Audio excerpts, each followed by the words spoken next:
Hello, paano ba dito mag-trade sa exchange? Open natin ang apps. Click lang natin ang home.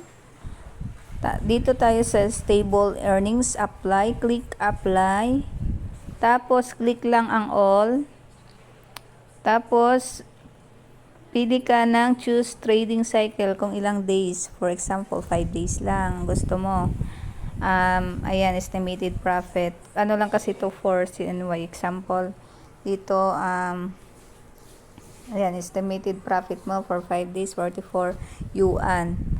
Tapos, click lang ang next step at clicks lang ang submit application information. Tapos, ito na ang makikita nyo.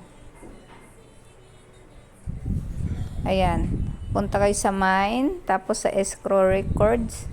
Ayan, ito na ang na-trade natin. Wait lang natin ang ang cycle kung ilang days ang pinili natin.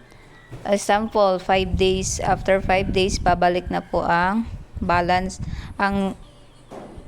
Babalik na po ang ininvest nyo plus profit sa account balance nyo.